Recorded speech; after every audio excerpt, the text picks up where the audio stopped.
আসসালামু আলাইকুম রহমতুল্লাহি বারাকাতুহু। সম্মানিত দর্শক ও শ্রোতা মণ্ডলী, আপনারা কেমন আছেন? আশা করি মহান আল্লাহ তাআলার অশেষ রহমতে আপনারা নিরাপদে আছেন এবং সুস্থ আছেন।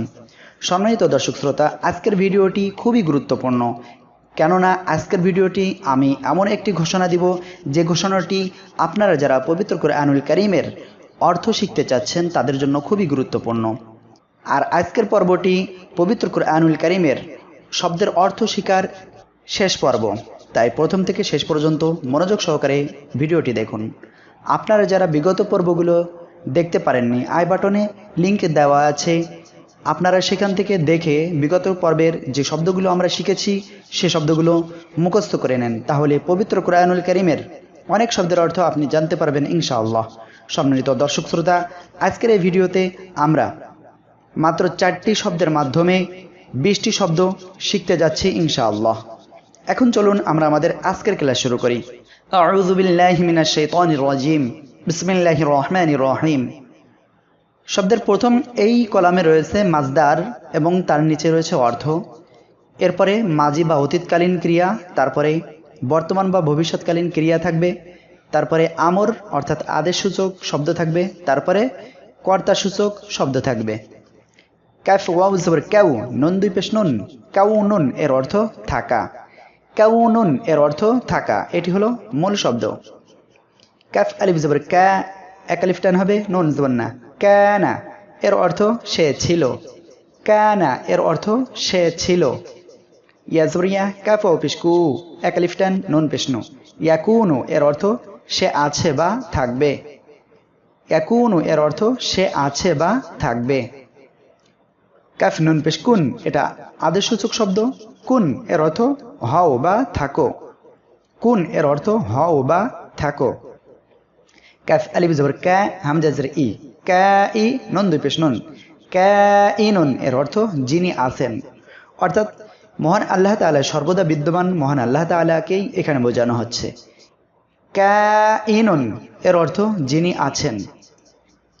দাল পেশ দু, আইন আলিফ জবর আ, দুআ, হামজা দুই পেশ উন, দুআউন এর অর্থ ডাকা বা আহ্বান করা। দুআউন এর অর্থ ডাকা বা আহ্বান করা। এটা মূল শব্দ। অতীতকালীন শব্দ হলো দাল আলিফ জবর দা, আইন জবর আ, দাআ এর অর্থ সে ডেকেছে বা সে আহ্বান করেছে। দাআ এর অর্থ সে ডেকেছে বা আহ্বান করেছে।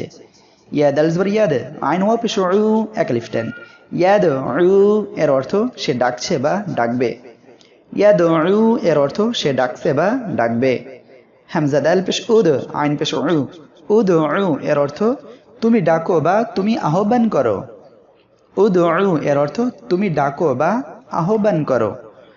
দাল আলিফ জবর দা, আইন দুই জবর ইন, দাইন এর অর্থ আহ্বানকারী। দাইন এর অর্থ আহ্বানকারী। মিম জবর মা, শিন ইয়াজের শি, মাশি, হামজা জবর আ, তা দুই পেশ তুন, মাশিআতুন এর অর্থ ইচ্ছা করা। মাশিআতুন এর অর্থ ইচ্ছা করা। শিন আলিফ জবর শা, হামজা জবর আ, শাআ এর অর্থ সে ইচ্ছা করেছে। শাআ এর অর্থ সে ইচ্ছা করেছে। ইয়া জবর ইয়া, শিন আলিফ জবর শা, হামজা পেশ উ, ইয়াশাউ এর অর্থ সে ইচ্ছা করছে বা করবে। ইয়াশাউ এর অর্থ সে ইচ্ছা করছে বা করবে। শা এর অর্থ ইচ্ছা করো। শা এর অর্থ ইচ্ছা করো। শিন আলিফ জবর শা, হামজা জের ই, শাই এর অর্থ ইচ্ছুক।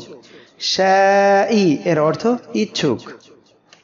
মিম জবর মা, জিম ইয়াজের জি, মাজি, হামজা দুই পেশ উন, মাজিউন এর অর্থ আশা। মাজিউন এর অর্থ আশা। জিম আলিফ জবর জা, হামজা জবর আ, জাআ এর অর্থ সে এসেছে। জাআ এর অর্থ সে এসেছে। ইয়া জবর ইয়া, জিম ইয়াজের জি, হামজা পেশ উ, ইয়াজিউ এর অর্থ সে আসছে বা আসবে। ইয়াজিউ এর অর্থ সে আসছে বা আসবে। জি এর অর্থ এসো। জি এর অর্থ এসো। জাইন এর অর্থ আগমনকারী। জাইন এর অর্থ আগমনকারী, জাইন এর অর্থ আগমনকারী।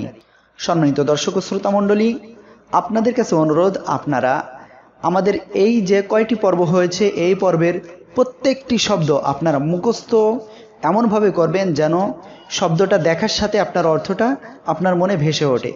সম্মানিত দর্শক শ্রোতা, আপনি যদি এমনভাবে মুখস্থ করতে পারেন তাহলে কোরআনুল কারীম নামাজে তেলাওয়াতের সময় বা যে কোনো সময় তেলাওয়াতের সময় আপনি অবশ্যই আপনার মনে এমন একটি আনন্দ হবে এই অর্থ জানার দ্বারা, যেটা যে অর্থ করতে পারে না, যে অর্থ জানে না, সে আনন্দ কখনো পাবে না। সম্মানিত দর্শক শ্রোতা, অবশ্যই আপনারা বিগত পর্বের ভিডিওগুলো বারবার দেখে মুখস্থ করুন, আর প্রয়োজনে আপনারা নোট করুন, নোট করে করে মুখস্থ করুন। তাহলে একসময় ইনশাআল্লাহ কোরআনুল কারীমের তেলাওয়াতের সময় এমন আনন্দ পাবেন যেটা ভাষায় প্রকাশের নয়। সম্মানিত দর্শক শ্রোতা, আর আপনারা যারা পবিত্র কোরআনুল কারীম সহিহ শুদ্ধ করে এখনও পড়তে পারেননি, আমাদের অলরেডি একটি প্রোগ্রাম চলছে। যারা কোরআনুল কারীম সহিহ শুদ্ধ করতে পারে না তাদেরকে একেবারে ফ্রিতে এই ভিডিও দেখেই আপনারা শিখতে পারবেন ইনশাআল্লাহ। সম্মানিত দর্শক শ্রোতা, এত সময় ভিডিওটি মনোযোগ সহকারে দেখার জন্য আপনাদের অসংখ্য ধন্যবাদ। পরবর্তী ভিডিওতে আবার আপনাদের সাথে কথা হবে। ততক্ষণ আপনারা নিরাপদে থাকুন, সুস্থ থাকুন। আসসালামু আলাইকুম ওয়া রাহমাতুল্লাহি ওয়া বারাকাতুহু।